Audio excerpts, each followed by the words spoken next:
আরে এই তো আমি আমার ঘরে চলে এসেছি। আরে হ্যাঁ, এই তো আমিও আমার ঘরে চলে এসেছি। আরে হ্যাঁ, আমিও তো আমার ঘর পেয়ে গেছি। হ্যাঁ, এটা আমার ঘর। আরে এ কি, আমার ঘরে দেখি একটা ভূত মশাই, এই ঘরটা আমার, তুমি প্লিজ এখান থেকে চলে যাও। আমি এখান থেকে যাব, কিন্তু একটা শর্তে। এই ভিডিওটা যারা দেখছে তুই তাদের কাছে এই ভিডিওর জন্য একটা লাইক এবং সাবস্ক্রাইব চা।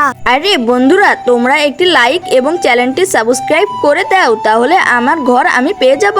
আরে ঠিক আছে, এবার আমি আমার ঘরে চলে যাচ্ছি। এই নে তুই তোর ঘর। আরে বাহ, আমি তো আমার ঘর পেয়ে গেছি। আরে এই তো আমি আমার স্পাইডারম্যান সোফা পেয়ে গেছি। আরে এই তো আমি আমার মোবাইল সোফা পেয়ে গেছি। আরে এ কি হলো, আমার সোফাটা আগুন সোফায় বদলে গেল কিভাবে? এখানে তো পেপসি সোফা ছিল। এখন কি করব? বন্ধুরা, তোমরা যদি চাও যে এই সোফাটা আবারও পেপসি সোফা হয়ে যায়, তাহলে আমাদের এই ভিডিওতে একটি লাইক এবং চ্যানেলটি সাবস্ক্রাইব করে দাও।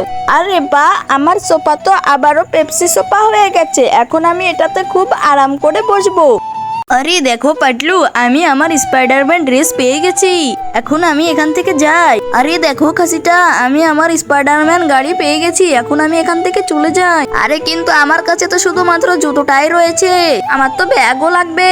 আরে খাসিটারাম, আমি তোমাকে ব্যাগ দেবো, কিন্তু তার আগে এই ভিডিওটা যারা দেখছে তুমি তাদেরকে বলো আমার ভিডিওতে যেন লাইক এবং সাবস্ক্রাইব করে দেয়। আরে বন্ধুরা, তোমরা এই ভিডিওতে একটি লাইক এবং চ্যানেলটি সাবস্ক্রাইব করে দাও। আরে ঠিক আছে গাছিটা, এই নাও তোমার স্পাইডারম্যানের ব্যাগ। আরে বাহ, আমি তো স্পাইডারম্যানের ব্যাগ পেয়েছি, এখন আমি চলে যাই।